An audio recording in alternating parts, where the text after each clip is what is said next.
Hello, welcome to the second episode of Drawing Out the Dreaming, my channel where I share with you my deep love of plants and all the different ways that I work with them. My garden is just transitioning from May into June. Many plants are later flowering this year, probably because of the long cold spring that we all had. It's the time of some of my favourite flowers, the irises, the poppies and the peonies. It's a busy time for making flower essences, and this month I thought I'd share with you how I make hawthorn. Known as the bride of the hedgerow, she offers us a powerful heart medicine, strengthens the heart and regulates blood pressure, but also on an emotional level, opens the heart, much like rose, and they're in the same family. There's a rich history of folklore attached to her. Also known as the May tree, she is the glory of the Beltane festivals, and garlands were woven from her blossoms. She was the chosen tree of the fairies, and a lone thorn growing was believed to be a portal to their realm. I like to grow the plants that I draw and paint in the garden whenever possible, and hawthorn will be one of the 33 paintings that I'm creating for our oracle card deck. It's part of the Weeds in the Heart project. I'm hoping to show the first 15 of these paintings at our studio exhibition later in autumn this year. Nathaniel Hughes is writing a small book to accompany the deck, and you can find out more about the Weeds in the Heart project at weedsintheheart.org.uk. Hawthorn was an important plant to the Druids. It symbolised protection and also fertility. She's one of the guardian ancestor trees of our land. The ovates were the Druidic caste that specialised in healing with plants and also with working with the ancestors. I have been studying the ovate laws and practices alongside my 7-year herbal apprenticeship. I've also been learning the ancient Ockham alphabet that's based on the trees of the land. I weave a lot of this magical symbolism into my paintings.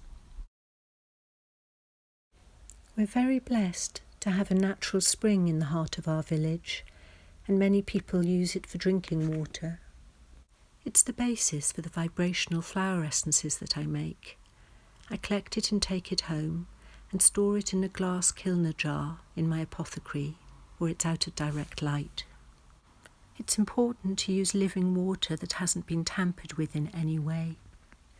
I stand the bowl of spring water filled with the chosen flowers on my moon dial for a day and a night so that it imbibes the light and the energy of both the sun and the moon. If I'm making the essence for other people, I use secateurs rather than my fingers to drop the blossom into the water. I work with different phases of the moon depending on the plant I'm working with. When the infused water is ready, I strain it carefully and then transfer it to a dark bottle. I half fill the bottle with the essence and then I top it up with vodka, as I feel this is probably the purest alcohol. This enables the essence to be stored for a long time. It becomes the mother tincture, and you can just use a few drops of this added to more spring water to drink at any time.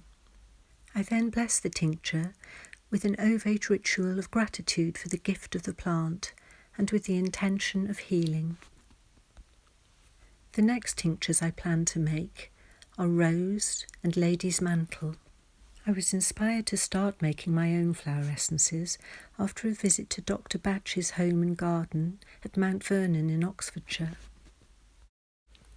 After drawing my chosen plant, I prepare a gesso panel and begin to draw out my plant dream, weaving it with sacred geometry and appropriate magical symbolism. The swallows arrive with the budding blossom and leave as the haws ripen. And May is the month of the hare moon on the Celtic calendar. The gilded triple lemniscate also represents the triple cauldron of mind, body and soul. It guards the entrance to the small mossy cave, which is the portal to deeper dreaming and the other world. The ribbons celebrate Beltane and symbolise the 4 elements: air, fire, water and earth. And this is a detail of the painting we intend to use as the reverse of each oracle card. The labyrinth represents the inner journey towards knowing oneself, and the seed at the centre is the kernel of wisdom within. The moths are messengers between worlds. I love May in the garden. It's full of budding plants, the time of hope and potential. New flowers are in various phases of opening every morning as I take my early walk around the garden, and there are so many myriad varieties of green still young and fresh, and the scents after the rain are intoxicating. Many of my plants carry a history of long friendships, plants exchanged or given as presents, and these are particularly precious to me. The colours of May tend to be soft and subtle in my garden, and they slowly brighten in intensity as May turns to June. Some of my perennials are many years old, and I bought them from local nurseries that no longer exist except in my fond memory. There was a Mr. Marshall at Hunt's Court, North Nibley, and Cowcombe Herbs up the hill from us, and Tinpenny Cottage. I changed my vegetable garden into a herb garden several years ago when I began my herb apprenticeship. It was so that I could have a continuous supply of herbs for my tinctures, potions and lotions, both fresh and dry. I use my small copper still to make aromatic water out of herbs such as lavender, lemon balm and rose. Over the years, John and I have tried to create different atmospheres in different areas of the garden. Some precious places for quiet contemplation, and others for gatherings and sharing food with friends and family. We often cook and eat outside on summer evenings when the light is long. The pergola protects us from the wind, and herbs are close to hand. Presents from friends have been precious additions to our home and garden and have contributed to creating its atmosphere. We've sometimes exchanged a painting for their skills. Tamsin Abbott made beautiful stained glass panels for our garden room in exchange for a painting of wild nettles. And Ernst Inder gave us the seasoned oak pillars for our pond house.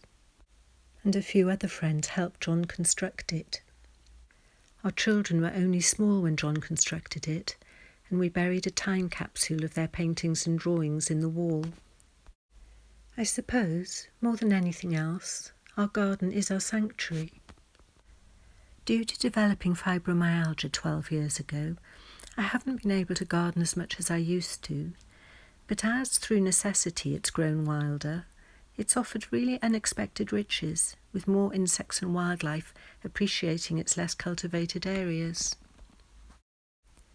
It's hard to put into words how much my garden means to me, but I know it sustains me and it offers me solace in difficult times and joy in others.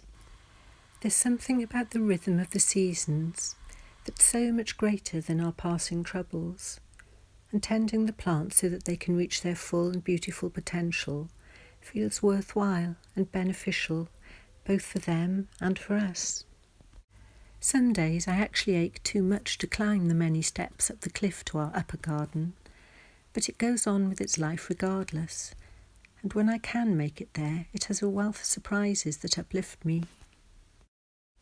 And now at last it's June again, my favourite month of the roses and the rose moon. I've painted roses many times over the years, but there's always an underlying message in my illuminations. It's the effect the rose has on our hearts, of softening and opening them. The combination of scents and colours and forms. She truly is the queen of a midsummer night's dreaming. The nightingale in this painting references Oscar Wilde's sad story where the nightingale pierced its heart to stain a white rose red in honour of true love. This painting was inspired by the rose window at Chartres and the field of the cloth of gold that we pass whenever we drive through France. It depicts a midsummer night's tryst, a secret meeting deep in the forest.